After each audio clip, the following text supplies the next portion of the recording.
మనతో పాటు BJP MP అలాగే మన మెదక్ నుండి ఎంపీ మన రఘునందన్ రావు గారు ఉన్నారు. ఆయనతో మాట్లాడే ప్రయత్నం చేద్దాం. అలాగే సంక్రాంతి శుభాకాంక్షలు కూడా చెప్పిద్దాం.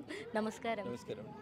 సార్, మీ మాటల్లో టీ హోమ్స్ గురించి అలాగే మా ప్రేక్షకులందరికీ సంక్రాంతి శుభాకాంక్షలు, అలాగే వైకుంఠరావు సార్ గురించి మీ మాటల్లో.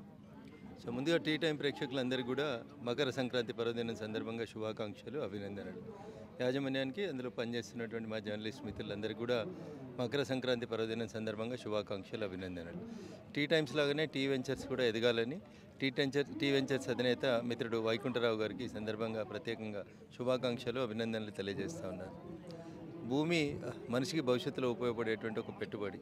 ఆ పెట్టుబడి కోసమని మధ్యతరగతి పేద కుటుంబాలకు సంబంధించినటువంటి వాళ్ళు తక్కువ మొత్తాల్లో ఎక్కువ స్థలం కొనుక్కోవడానికి అవకాశం కల్పిస్తూ ప్రకృతి సహజ సంపదలకి దూరంగా, భాగ్యనగరానికి దూరంగా ప్రకృతి సహజ సంపదలకి దగ్గరగా ఒక మంచి వెంచర్ని అలా వైకుంఠపురం పేరు మీద టీ హోమ్స్ అధినేత వైకుంఠరావు గారు ఏర్పాటు చేయడం జరుగుతుంది. దీన్ని నేను ప్రత్యేకంగా అభినందిస్తా ఉన్నాను. ఎందుకంటే కరోనా పాండమిక్ సిచ్యువేషన్ తర్వాత ప్రజలంతా కొంత విశాలమైనటువంటి ప్రాంతంలో ఫ్రీగా ఆక్సిజన్ అట్లాంటి లభ్యమయ్యేటువంటి ప్రదేశాల్లో ఉండాలనుకుంటున్నారు. వారికి అందరికీ అందుబాటు ధరల్లో ఈ టీ వెంచర్స్ని టీ హోమ్స్ పేరిట నిర్మిస్తున్నటువంటి మిత్రుడు వైకుంఠరావు గారికి మరొకసారి మనస్ఫూర్తిగా శుభాకాంక్షలు, అభినందనలు తెలియజేస్తూ ఈ వెంచర్లో భాగస్వాములైనటువంటి ప్రతి ఒక్కరికి కూడా టీ హోమ్స్ పక్షాన, వైకుంఠరావు గారి పక్షాన శుభాకాంక్షలు, అభినందనలు. జై హింద్, జై భారత్. Thank you. అలాగే ఈరోజు సంక్రాంతి వేడుకలు ఇంత అంగరంగ వైభవంగా జరిపిస్తున్నారు టీ హోమ్స్ అధినేత వైకుంఠరావు గారు. ఎంతోమంది ఇక్కడికి విచ్చేశారు.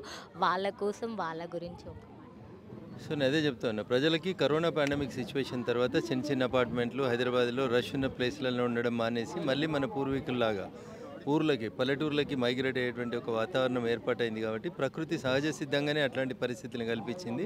వాటన్నింటినీ దృష్టిలో పెట్టుకొని పేరులోనే అంత గొప్పగా అలా వైకుంఠపురం అని పేరు పెట్టి ఇక్కడికి వచ్చి ఈ ప్లాట్లు, వెంచర్లు అన్నీ చూసి ఇందులో ఇన్వెస్ట్ చేయడానికి ముందుకు వచ్చినటువంటి మిత్రులందరూ కూడా నేను మరొకసారి అభినందనలు తెలియజేస్తాను.